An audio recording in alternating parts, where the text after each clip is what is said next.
Welcome back, everyone, on the second episode of Beyond the Boardroom, which is the season 3 of MyCast, the official podcast of MyCa. The guest we have today is someone who has been there and done that, particularly when it comes to the MyCon experience. He's an alumnus of MyCa from the 2015 batch and has been part of organizations like Arvind Limited and Reliance Retail. Currently, he looks after the O2O business for Agio and heads the premium and luxury brand segment.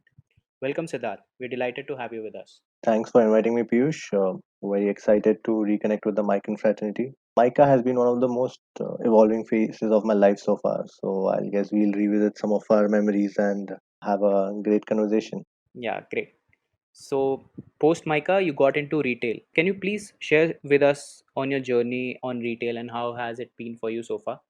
As a young graduate, I was just eager to take off from the campus into the corporate world, and retail was something which just happened to me amid the chaos where a lot of different companies which were coming in, the advertising, the consulting, and all of different domains which we had. I didn't have particular aspirations. I just wanted to go there, be absorbed in the corporate world, and leave it with my own mark. And I was lucky to get absorbed as a management trainee, one of the India's largest fashion retail company, which was Arvind. And Touchwood, I have been lucky to have very great mentors, lovely people to work with, who gave me a lot of learning, guided me through it. Had some ups and downs in terms of different profiles, different experiences across. My background before Arvind was had no fashion whatsoever. So I just wanted to kind of go in there, soak in the maximum, kind of leave some kind of impression on the people I work with. And fortunately, I had an opportunity to intertwine things with the things which I enjoyed personally in my professional world. So be it traveling, be it meeting people, seeing how different cultures and different people in different parts of the country interact when it comes to fashion, fashion purchases, how different brands resonate with different cultures, where there are certain brands which are very strong in different parts of the country, whereas there are certain brands, where there are certain segments in society which just look at an apparel as a piece of apparel and they just want to go and buy that. So I had this mixed learning. I would consider this 5 years as more of a learning experience. Great, Siddharth. So, it's been quite some time you're working in this industry now, and all three of us right here, right now, are I think 90s kids, and retail then was a very different scenario. Yeah, yeah. Cut to 2020, a major chunk of retail shopping is now happening on the digital platforms. So, tell me, what are some of the key differences and similarities in the retail space in these two eras? So I think most of us are 90s kids, or we have been born in 80s, or millennials if we call them. We've grown up through 90s, and then we have ourselves become consumers, and the market currently is designed and is functioning to target these kind of consumers who are now late 20s or early 30s, who have power to spend money, have disposable income. But if you look at it, when you were in 90s, when we were in 90s as kids, the way 90s retail of happened, or when how the functioning of the retail in 90s happened, was very different. People would once in a quarter, once in 2 months, they would pick a day where a family of four would go out, do their amount of shopping. Diwalis and Holis were the key times where shopping would happen, or be it Durga Puja. Cut to early 2000s, which is the new segment of actor and actresses came in, where brands became brands. Kuch Kuch Hota Hai became a iconic thing. Is when your most of your organized retailers and the mall concept started to flow in. And early, the college kids would spend their post college hours in a mall, or families would go out on a weekday evening as well, or after office hours would end up being in a mall and do their bit of shopping. Almost every suburb or every city would at least have one mall destination, and people would spend their hours doing shopping. And from a monthly or a bi-monthly process, it became more of a weekly process where you would spend some money, if not becoming a high ticketed item. So where instead of spending some few thousands, you would spend just couple of thousand, but on a more frequent basis. That's where retail came into.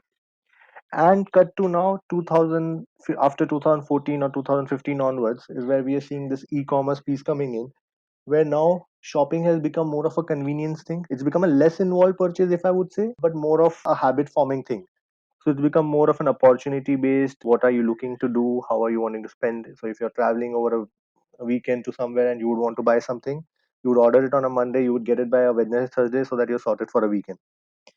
So I think retail over a period of time has changed. It has become more organized. Yes, there is a certain, definitely a good portion of retail in India which is still unorganized, which is happening through mom and pop stores. I think post COVID that equation might change, but overall, people, the way, the mind space, the more involved purchase, or how much time a person makes to make a choice has reduced, and that is also because of the kind of assurance which a brand would give. So that's how the retail has changed from 90s to 2000s, and I think it's going to become more convenient based. People, their attention span is reducing, so thereby their time to ponder over things to make choices is also reducing. They just want to go there and pick whatever they want, they whatever they like. Yeah. Can we also say, Siddharth, that the window shopping culture that used to exist in those times has now been replaced by the add to cart feature that's available on almost every app? Very much, very much. So, add to cart, wish list is what they call it. You put 10 products into the cart, share it with your friends. In fact, I was very surprised to know after coming into the e commerce side of the things, where one of the very commonly used features with most of the millennials is that where they like a product and share it as a link on a WhatsApp chat for them to get an approval from their peer groups. You send it across, and then you get a thumbs up emoji on your WhatsApp, which acts as an approval, and that's where you buy. Things are changing, things are becoming more dynamic.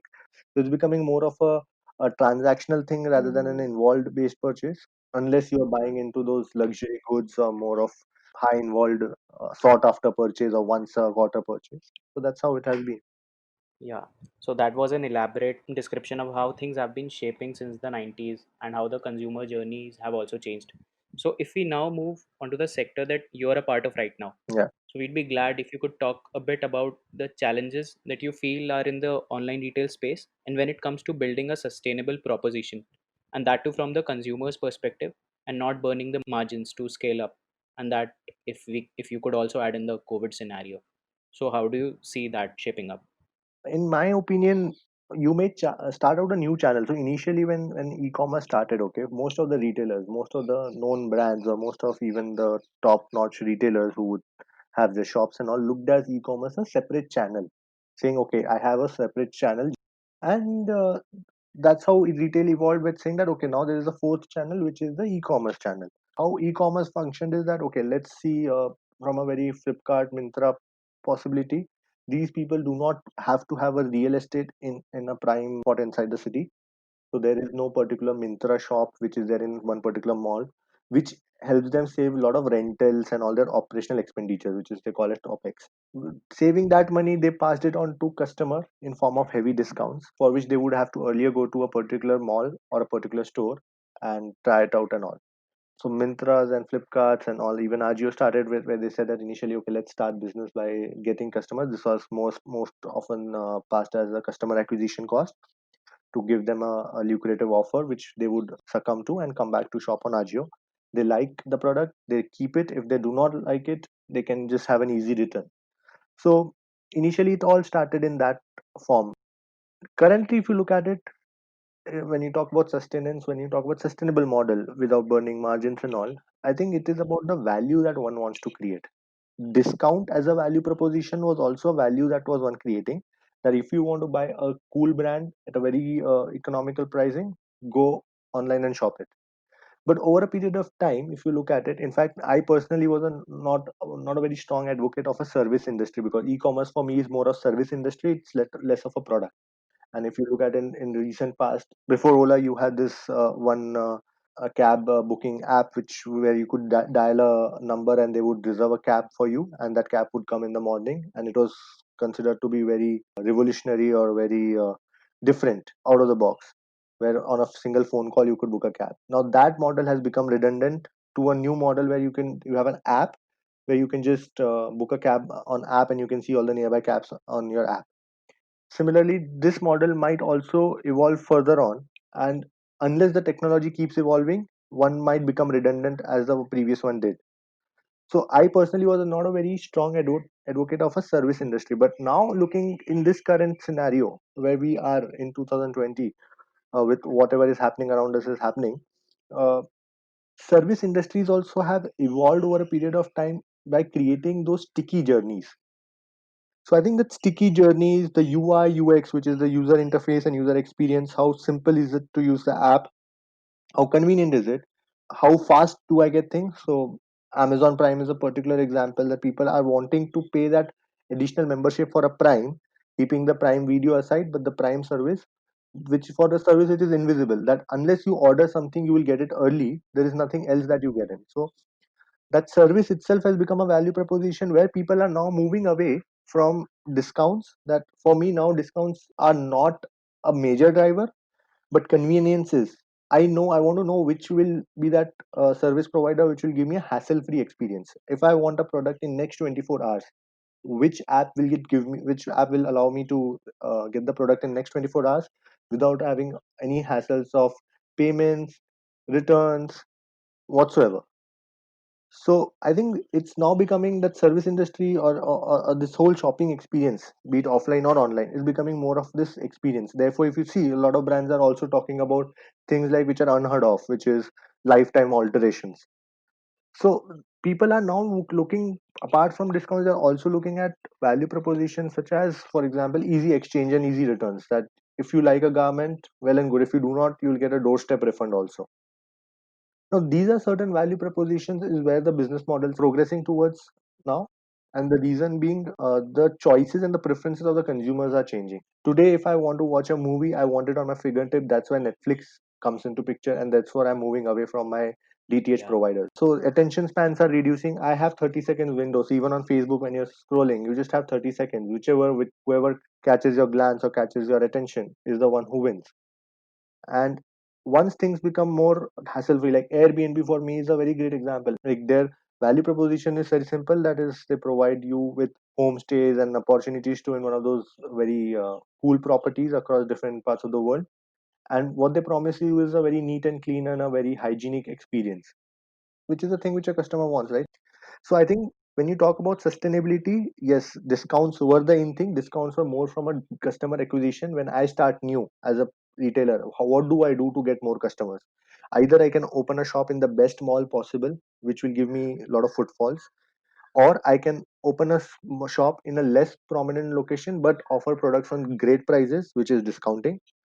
Or the third is that I blow over the, like I go off the roof and call out loud and call everyone in that, okay, this is the brand which I've opened, come in and come and shop that way. So Hmm. there are three aspects. I think discounts was the second option which a lot of online retailers opted for, but now they are progressing differently. They're wanting to become an integral part of their consumer's life, and that is by solving for hassles, making it more convenient. That if Piyush wants to go out to a party in the evening and he wants a black shirt, is there a possibility that Piyush can get a black shirt in next 3 hours? I think that's where people are working towards. More of the retailers are migrating towards. Commerce is more about like how I look at e-commerce is that when you go to a mall, you have an AC Hmm. inside a mall, which has become a standard. Yeah. Similarly, e-commerce will be a hygiene. Be brands which will not have an e-commerce, like Bata is your India's oldest retailer, right, in footwear. But Bata is very strong on e-commerce. They have Amazon, they have their own .in, and they're doing extremely well. E-commerce will become a hygiene. It is not if or but. Hmm. Yes, of course, there will be certain channels of e-commerce which can be looked as a discounted models or factory outlet models, which a brand can choose to participate, not participate. But I think e-commerce will become a hygiene. Discounts are here for the temporary. I don't think it's going to be a sustainable thing in long run unless people create a very addictive or what they call as sticky journeys Yeah. for their consumer. Yeah, yeah, that's true. But then again, when we look at the retail industry, Sure. I feel there is one sector, especially the luxury industry, which has so far not been very active on the e-commerce platform. But now, as you just mentioned, that especially post the pandemic, everything has changed around us, our choices, preferences, and our shopping behaviors also. And a lot of online platforms, including Agio, are exploring luxury as a category.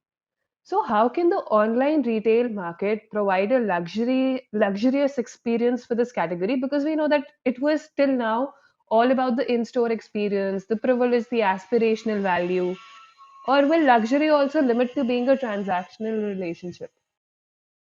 No, I'm glad you asked me, and in fact, I would want to check with you. in your head, what is luxury to you? If you could just name a brand, product, what do you think is luxury to you? Yes, so let's say a Louis Vuitton handbag. Sure. I know that right now I am not at that stage of life where I can purchase one, but Yeah. surely I would like to, work hard for it so that Sure. I can achieve it. What about you, Piyush? Yeah, so I'm into smartphones. So maybe a Samsung Galaxy Note 20 is kind of a luxury for me right now. So I hear you. What you guys think about luxury? So as Nitrit, you said, you mentioned it. It's very correct that luxury has something with the fact that it's evasive. It's not everywhere. Hmm. It's not up for grabs. It is made in lesser quantities. It has that exclusivity to it. Is what it called. So with when you say that a lot of brands are not on e-commerce, luxury brands, it's by choice because they don't want it to be available in every nook and corner of the world. They want it to be a little evasive. There are a lot of brands, knowing India has the second highest population in the world. There are a lot of brands still which do not want to come to India because they don't want to be massy. They want to stay away from the people. And in fact, truth be told, there are a lot of Indians in the remotest of towns of Jalandhar also who would travel to US or Dubai to shop one of the coolest aspirational brands, which may not be available in India. It's true. And their rarity, their non-availability in their particular society, in their particular community, in their particular city itself makes it more luxury or more aspirational. Now, said that, why why would a brand choose not to available on e-commerce? Purely because they don't believe in the theory of selling in volumes. They believe in selling, quality selling is what they call it. Is I sell 10 units, but I sell it to the top notch, and it's a product that you could flaunt. It's a product which you can possess and feel proud about. So it's that kind of association, and they play on the, if I'm sure as Mike and you would have heard about Maslow's hierarchy, so they're on the top notch where they say that okay, it's about self realization, where this certain product makes me feel associated and Hmm. it makes me feel good about my own self. So as Nitpreet said, that maybe Louis Vuitton bag, if once she gets it, there'll be a certain confidence she will have in life that now I have arrived. Now I have that spring in my stride, which makes me feel that okay, now I've arrived in life. She feels that I belong to a new community of Yeah, people. true. I associate with my certain segment of people, which I priorly couldn't when I didn't have this bag. Yeah. Yeah, just one follow-up question I have, Siddharth. So you mentioned that urgency is a prime factor when people are especially looking for an e-commerce channel these days. So does the same hold true even for the luxury segment? Definitely. Just imagine I'm that spoiled brat, okay, who has enough and tons of money to splurge. And I like that Louis Vuitton bag and I want to give it to my wife in the evening today because it's her birthday or because she just got promoted today. I want it in next 3 hours. Yeah. I'm going to splurge 50,000 rupee for that stupid bag. Why can I not have it in next 3 hours? I'll pay that 50,000. You may charge me 1,000 extra for that 3 hour delivery, but I want it in next 3 hours. And if keeping the urgency aside, just imagine how will you differentiate a, a Louis Vuitton bag, which is a bag in itself, versus a Steve Madden handbag, which is also a bag, if you do not add these value added features, which is delivering within 3 hours, having easy returns, having what we call it as assistant shopping. So, for example, I like a product, I want to see it real time. I want somebody to wear it and show it to me. So, if I can have a video chat, video call, if I can have a home shopping, can I get 10 handbags at my home and pick two of them? So all of these things will, it's about experience, it's about urgency, it's about creating that sticky journey, right? So I can just boast about to my friends, you know what, I ordered this Louis Vuitton bag and they came up to my house with Hmm. 15 bags and I picked two out of them. It's something which I'll tell about people about, right? And this is something with which will create a differentiation for a luxury vis-a-vis a normal or a mass or a prestige or a premium brand. That is how I look at things. This is how I think it will shape up. Thanks for explaining the relationship between luxury and e-commerce and how they can work in harmony. Yeah. So now we'll move on to our next segment, and it's about our experts asking questions directly from the industry experts, which are you. So we have roped in our faculties. So I'll play the first question from our faculty, Professor Subrat Sarangi. He teaches supply chain and operations management. So yeah, here's the question. Hello, this is Professor Subrat Sarangi. I teach at MICA courses like Strategy in Supply Chain. I would say about 8 years has been in academia, and prior to that, I have worked with companies like IBM Business Consulting Services. I have worked with Avalon Consulting, and I have been at pretty senior positions as director consulting at iGet Putney, and at Bureau, I was heading, in fact, the delivery as vice president market intelligence. So, Siddharth, this is my question to you. And since AGO is doing great, and Reliance Retail and with the offline and the online format is doing tremendous, and especially in the COVID times, where people have fret to go to brick and mortar stores, and they are willing to do business from online stores. I wanted to touch upon the concept of supercharging, which says that the first online stores are going offline, where they intend to set up zero inventory stores. They assume that as shoppers come in and look at the products in the stores, they are bringing in a greater experience by which they are enhancing the online sales, and also bringing in the concept of lesser returns. So, in the context of AGO, how do you view the concept of supercharging influencing the sales for you guys?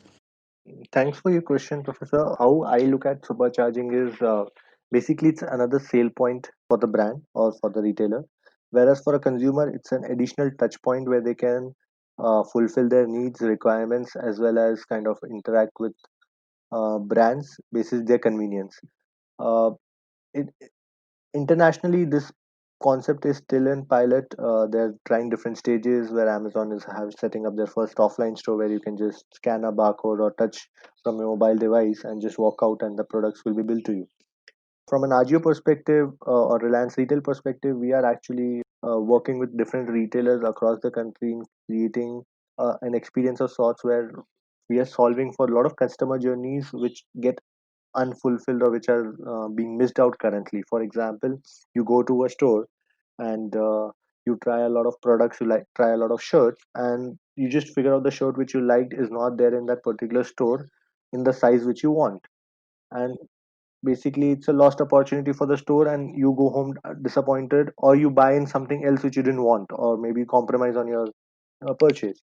This can be simply solved by placing a kiosk within the store and connecting the entire inventory across that particular brand or that particular retailer across the universe of stores, warehouses, all of that he has. So the shirt which you liked in the size you wanted might be relinquishing in a store in Chandigarh or in Bombay or in Guwahati, for example. Why can that shirt not travel to you? Because the fact that you came to the store, you liked it and you wanted it. Similarly, you are on an airport and you have some time at your hand and you want to do some kind of shopping. Why can you not just walk into any store, see the entire collection of the store, not by just making them place every merchandise there, but putting it on a screen and have an endless aisle at your fingertip? So all of these are different possibilities. India as a market is a great market to explore all of these. Thank you so much, Siddhartha. And we had also told our batchmates that we will be interviewing one of our Micron alumnus, and he's also currently working in the retail industry. So we got quite an interesting set of questions from the students as well, out of which we've picked up two, and we'd like to ask those questions from you. The first question is from Sneha Shenoy. She's a student of PGP1. So her question is, with the unlock in phase, is everyone still going to focus on online, or is it going to go back to being omni-channel? My simple answer to that is that online and offline initially were looked as two channels. Now I think people call it phygital, people call it omni-channel, some call it new commerce, some call it O2O. All of these different names to the same concept where things will merge, things will come together to make customer life easy. Customer is the king at the end of the day. He or she may choose where they want to shop, how they want to shop, and what they want to shop. And once they decide on to shopping a certain product on a certain channel during a certain hour, it is our retailer's job to make it available. And therefore, I do not see after COVID or even before COVID, I think the world was coming together. Post COVID, people have become more cautious about venturing out. So therefore, opportunities for e-tailers or newcomers or omnichannel has increased.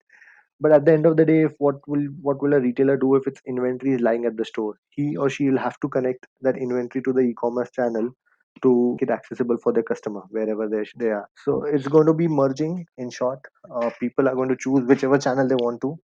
And if I'm a finicky customer, I like to only see the product and buy it. It has to be there in the store as well. Yeah, true.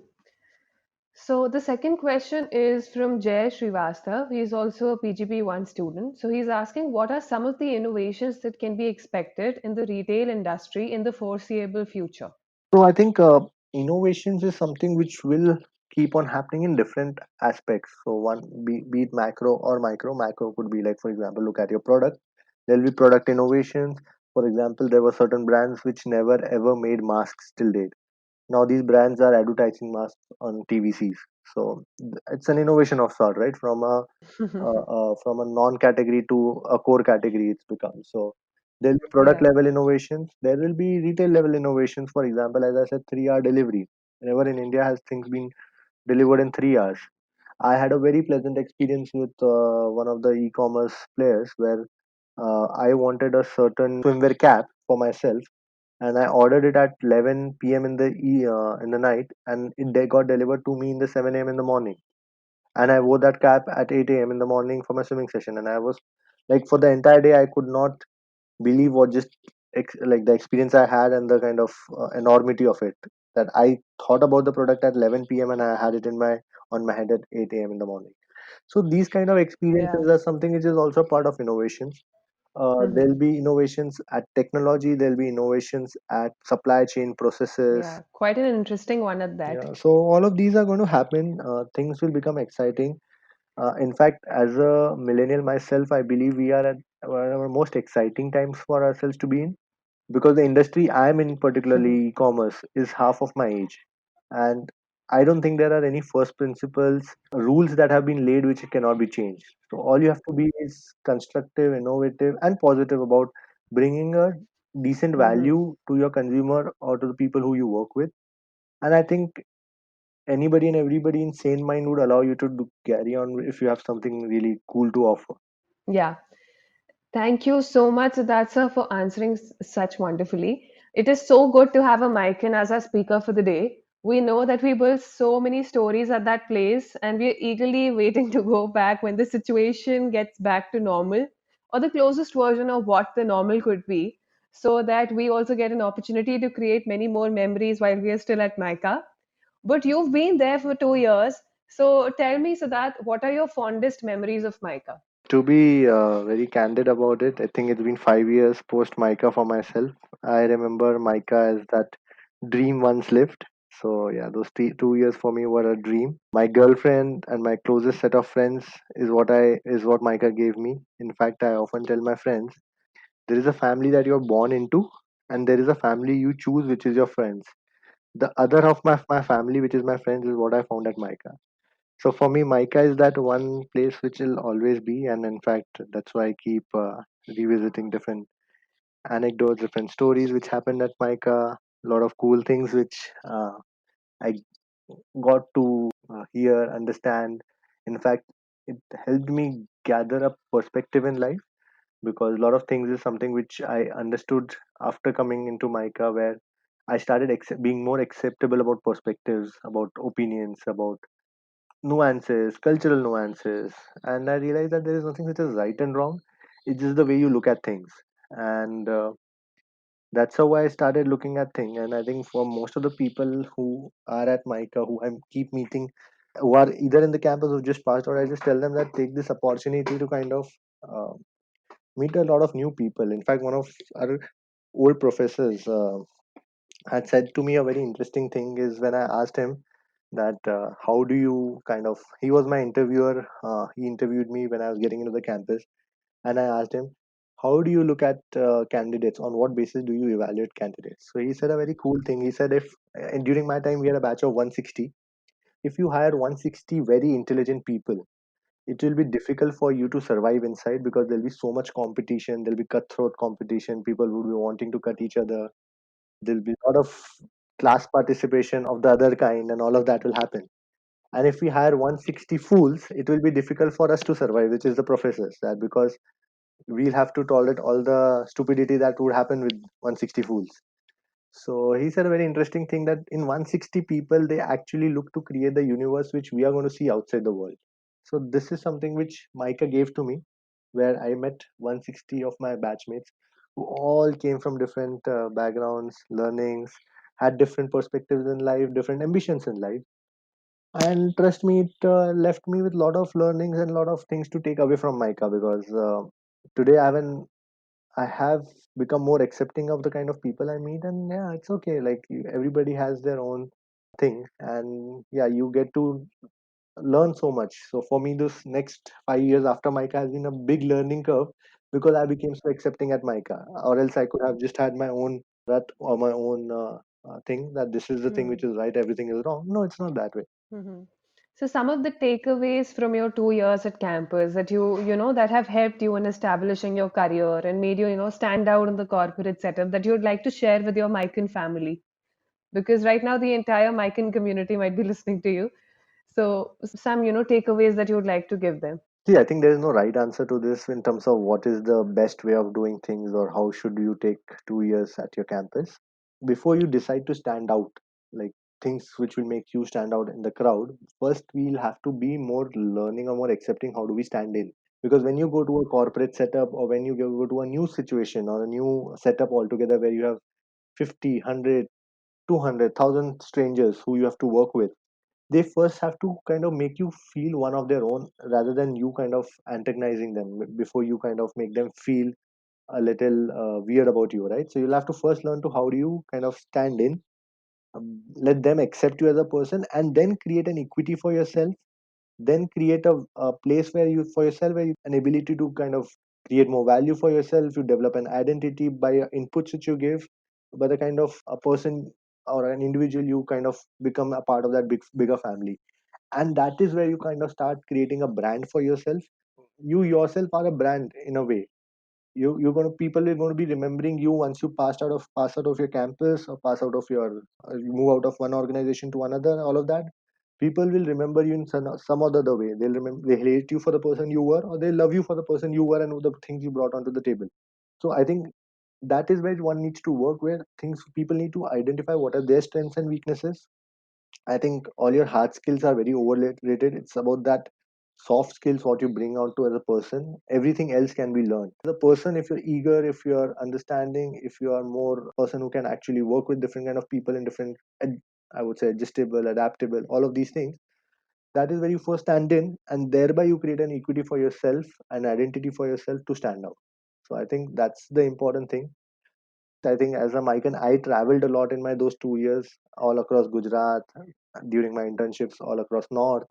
I think one should do that, because if you're going to be a corporate resource or if you're going to be a professional in India, one has to understand the professional as well as cultural nuances across the country. So there is a lot of learning which happens when you meet a lot of people from different cultures, right? So absorb all of that, because if you know how they behave, how you can anticipate cultural nuances, that will help you grow as a professional who will be serving to a certain kind of a consumer, be it in FMCG, durables, consultancy, anything. I think Micah, during then, maybe because of COVID, things have changed, but during then, it gave me a lot of opportunity to travel across different cities, rurals, internship, and we would pack our bags and move across the states to learn.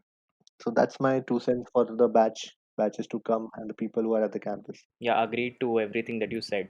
And the part where you talked about standing in before standing out is what Micah, I think, teaches us all. So the family and the learnings are all intertwined. That was really an insightful and an interesting conversation that we had with you, Siddharth sir. And we hope that all our listeners will learn immensely about the retail sector in our country. And also, this gives them a glimpse into the Micah edge. Thank you so much for taking the time out. Thank you, Piyush. It was great talking to you. Thanks, Natpreet. Thank you. Thank you so much. It was a wonderful conversation.